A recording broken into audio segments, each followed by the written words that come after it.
నమస్కారం అండి. అంతర్యామిలో ఈరోజు అంశం బంగారు లోకం. మనకు అందించిన వారు గోపాలుని రఘుపతిరావు గారు.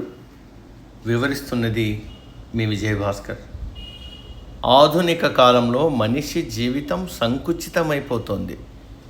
అందుకు కారణం ఏదైనప్పటికీ మనిషి అశాంతితో అసంతృప్తితో జీవిస్తున్నాడని నిస్సందేహంగా చెప్పవచ్చు. దీనికి పరిష్కారం లేదా అంటే ఉందనే చెప్తున్నారు అనుభవజ్ఞులు. ఒకే పరిసరాలు, ఒకేలాంటి జీవితం, ఏమాత్రం మార్పు లేని జీవన స్థితిగతులు.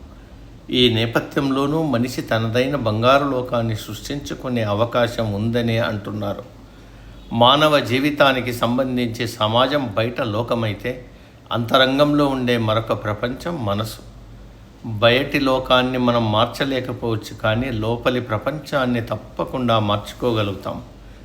మనిషికి విసుగు కలగడానికి ప్రధాన కారణం గానిగెద్దు లాంటి బతుకు. బాహ్య జీవితంలో మనిషి వృత్తి వ్యవహారాల్లో లీనమై ఉంటాడు. చాలా సందర్భాల్లో అది సంఘర్షణాత్మకంగా ఉండవచ్చు. ఆ కారణంగా నిత్యం విసుగ్గా బతుకుతుంటే జీవితానికి అన్యాయం చేస్తున్నట్లే. అంతరంగిక జీవితం విషయానికి వస్తే, మనసు చేయి తిరిగిన చిత్రకారిణి. అవసరమైన రంగులన్నీ ఆత్మ అనే పళ్ళెంలోనే ఉంటాయి. అలా మనదైన జీవితం అనే వర్ణచిత్రం రూపుదిద్దుకుంటుంది. పుస్తకం చదువుతాం, ఏదో అర్థమవుతుంది. ఇంకోసారి చదివితే కొత్త అర్థాలు స్ఫురిస్తాయి. అలాగే రోజూ చూసే పచ్చని చెట్టే రోజుకో కొత్త ఛాయలో అలరిస్తుంది.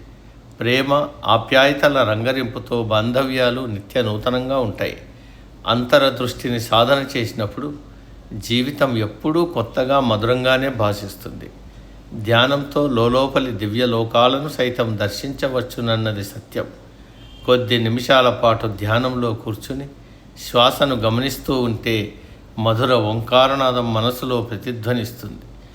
ధ్యాన జ్యోతిలోని వెలుగును సాధకుడు వీక్షించగలిగినప్పుడు అతడి హృదయం దివ్య శోభతో ప్రకాశమానమవుతుంది. సృష్టి మొదట లోపల ప్రభవిస్తుంది, తర్వాత బయట సాక్షాత్కారం అవుతుంది. మనిషికి స్వభావ సిద్ధంగా కృతజ్ఞత, భక్తి, ప్రేమ, దయ అనే సుగుణాలుంటాయి. వాటి విలువలను జీవితంలో పొందుపరుచుకుంటూ కొత్త ఆనందాలను పొందే ప్రయత్నం చేయవచ్చు. నిజానికి జీవితం చాలా చిన్నది, కానీ అనుభవాలు గొప్పవి. శాంతి ఉన్న హృదయంలోనే ఆత్మానందం పెలుగుతుందని సాధకుడు గ్రహించాలి. రావి మొక్క ఎక్కడ పడితే అక్కడ మొలుస్తుంది.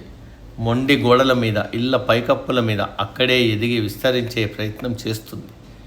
ఎలాంటి పరిస్థితుల్లోనైనా ఎక్కడైనా రావిలా మొలచి జీవిస్తూ ఒదిగి విస్తరించే ప్రయత్నం చేయగల మనిషి ధన్యుడు.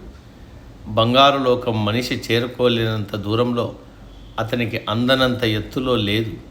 అది మన చేరువలో, ధ్యానంలో, భక్తిలో ఉందని గ్రహించాలి. జీవితం పాతదే అయినా జీవన గతిని మార్చుకున్నప్పుడు ప్రపంచం కొత్తగా కనిపిస్తుంది. బంగారు లోకం చెంతకొస్తుంది.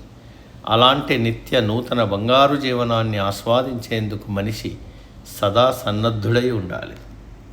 సమాప్తం. సర్వే జన సుఖినో భవంతు.